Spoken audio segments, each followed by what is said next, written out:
Hi guys, welcome back to the Curly Reader. So today I want to share with you all of the books that I read during the month of December.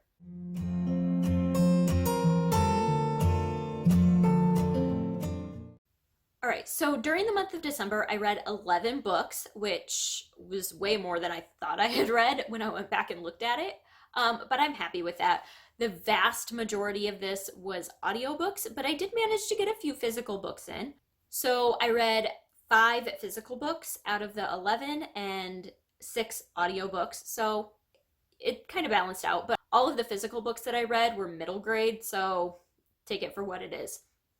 All right, so I'm just going to kind of dive in. I'm going to go in the order that I read the books, starting with Saga Volume 4. This is the 4th volume of the Saga graphic novel series. I had these out from the library and they were overdue, so I just kind of wanted to get through it. This one I didn't love as much as the previous ones. I don't know if I just wasn't in the right mindset to read it or if I'm getting burnt out on the series, but I only gave it 3 stars. It was okay. If you don't know what the Saga graphic novel series is, it is a sci-fi adult graphic novel series that is about these 2 warring races, and a girl from one and a guy from the other get together and get married and have a baby, and that's like a huge no-no. So now both of their governments are after them and they are trying to run from the government and protect their baby. So that's kind of the general synopsis of the whole series. And this was just the next volume that I needed to read, and it was fine. I gave it 3 stars. The next one I listened to on audiobook, and that is The Dearly Beloved by Kara Wall. I enjoyed this one. I gave it 4 stars. I had seen this on a lot of people's like best of the year lists, like their favorite books of the year, and that really piqued my interest. I enjoyed it. I didn't love it, I think, as much as everybody else did. But this book is about 2 different couples. The male in each couple is a pastor, and they are hired to co-pastor a church together. And so one of the pastors is just a very devout in his faith, really, into the faith and whatnot. And then the other one pretty much is just a pastor to have a job and to pay the bills, and is more into the societal, doing good things for society and helping people sort of aspect of the faith. And so it's just about them and their wives and their story of their relationships, and it was good, but I didn't like it, I don't think, as much as everybody else did. But yeah, so I gave that one 4 stars. The next one that I read, I listened to on audiobook as well, and that is Skipping Christmas by John Grisham. This is the book that the movie Christmas of the Cranks was based off of, and the movie is pretty much exactly the book. I felt like I was listening to the movie pretty much. It was really cute. It's a very quick, easy Christmas read. It's really short. But I think they did a good job with the movie. I'll say that. I love Christmas with the Cranks. I watch it every year. But yeah, so this follows our main characters. I'm gonna not remember their name now, Nora and Luther Crank, whose only child is joined the Peace Corps or something like that, and is going to be gone for Christmas. And so they decide that they're going to completely skip Christmas and go on vacation in the Bahamas instead. And then Christmas Eve, their daughter calls and said she's coming home with her fiance, and so they have to try to throw together Christmas in less than 24 hours. So that's the basis of the book. It was really cute. I enjoyed it. I gave that one 4 stars. All right, the next one that I listened to is The Afterlife of Holly Chase. This is by Cynthia Hand, and this is a YA book that is a Christmas Carol retelling.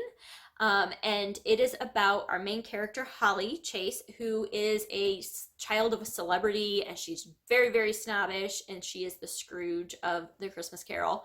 And she is visited by a ghost, and she decides to not change her ways like the Scrooge in the Christmas Carol does. And so as a result, she has to be one of the ghosts, and that's kind of the starting point of the book. It was really cute. I actually enjoyed this more than I thought I was going to. I really liked it. It was 4-star read for me, and I thought it was a cute Christmassy read. So the next one I read, I actually physically read, and read this one kind of alongside Krista from Books and Jams. We were reading it at the same time, and that is A Boy Called Christmas by Matt Haig. This book made it to my top list of middle grade books for the entire year. This was so cute.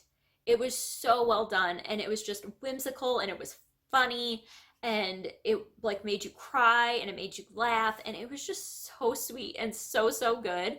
I ended up giving it 5 stars. There were a couple of lines in this book that were just so precious. One of them it says, "Perhaps a wish was just a hope with a better aim."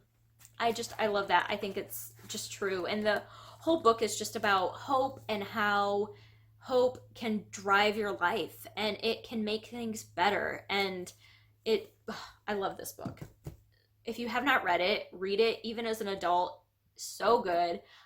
Definitely would make a really good read aloud for kids. I am planning on buying, there's 3 right now in this series. I read the first 2, but I'm planning on buying all 3 to read out loud to my kids next year because I loved it so much. The next book that I read is also by Matt Haig, and it is The Truth Pixie. This is kind of a spin-off companion to the Boy Who Saved Christmas series. It is written in verse. It's very, very short, but it's written in verse. I read it out loud to my kids in like a half hour, but I really liked it. The Truth Pixie is a pixie who cannot tell a lie. She always has to tell the truth no matter what, even if it's offensive, even if it'll get her in trouble. And so it's just kind of about her. And she is a character in A Boy Who Saved Christmas. So really like that. There's, I think, at least one more Truth Pixie book. I might pick that one up from the library and check it out. So I gave that one 4 stars. The next one that I read, I listened to is The Dating Charade. This is by Melissa Ferguson. I heard about this one from Lindsay, I can't remember her last name now, but she has an Instagram account called Lindsay Draws Again, and she was reading this, and it just sounded good. It is about these 2 people. It's a romance. It is about these 2 people who are just kind of over the dating game. They don't want to participate in the charade anymore, and they get set up. They knew each other in high school. They get set up.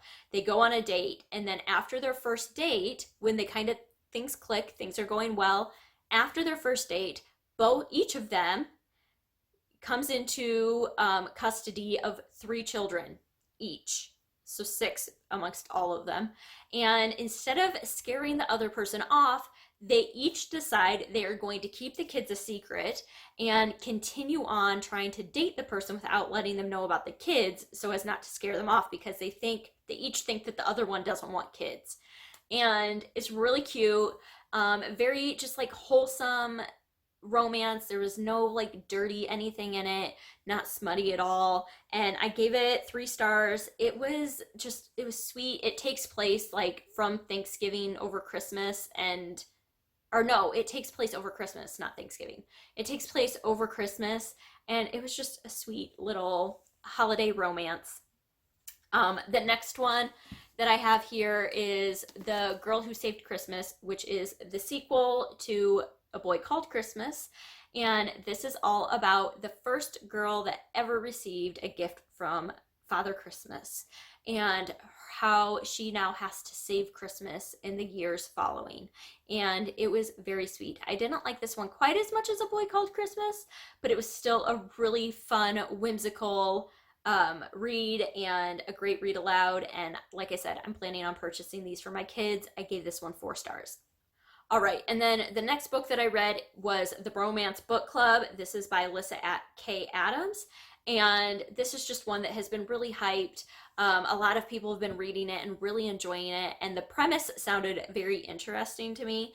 It is about this guy whose wife has said that she wants to divorce him, and he is approached by some of his friends about joining a book club in which they read romance novels to learn more about their own relationships and how they can do better for their partner. And it was amazing. It was just hilarious at parts, and just I loved the whole concept of somebody fighting to save their marriage in an unconventional way, really kind of humbling themselves and doing things and going outside of their comfort zone in order to save their marriage, which is exactly what this did. This was a little bit higher on the sexy meter compared to what I normally read. I don't read a lot of romance, especially not stuff that has like sexy scenes. But that all being said, they were married and they were striving to have a healthy relationship, both mental and physical. And I appreciated so much that aspect of the story. It is a little heavy in the foul language as well, so take that for what it is. But I enjoyed it and I gave it 4 stars. The next book that I have here is A Dangerous Path. This is by Erin Hunter. This is the 5th book of the Warrior Cat series, which I'm reading through with my kids. I enjoyed this one. I gave it 3 stars. Pretty standard compared to all of the other ones I've read in the series. The Warrior Cat series is a middle grade series about a bunch of feral cats that live out in the woods, and they're in different clans, and it's just about them. So but I've been reading through those with my girls and they still really, really love them. And we are just about done with the series. So we will be wrapping that up soon. And then the last book that I have on my list of books that I read in 2020 is Winnie the Pooh by A.A. Milne.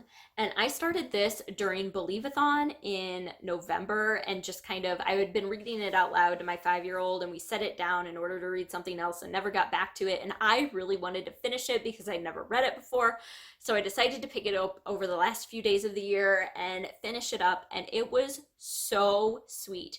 This is just the epitome of the perfect children's classic. And I loved every second of reading this. I gave it 5 stars. And it has 10 chapters. Each chapter is kind of its own little vignette of Winnie the Pooh and all of the Winnie the Pooh characters, or the 100 Acre Wood characters. And I loved it so much. And I'm glad that this was my last book of 2019.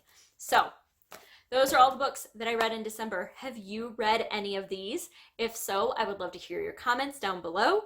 I would also love to hear what your favorite book that you read in December was. And yeah, other than that, I hope that you enjoyed this, and I hope that you stick around and subscribe. And until next time, see ya!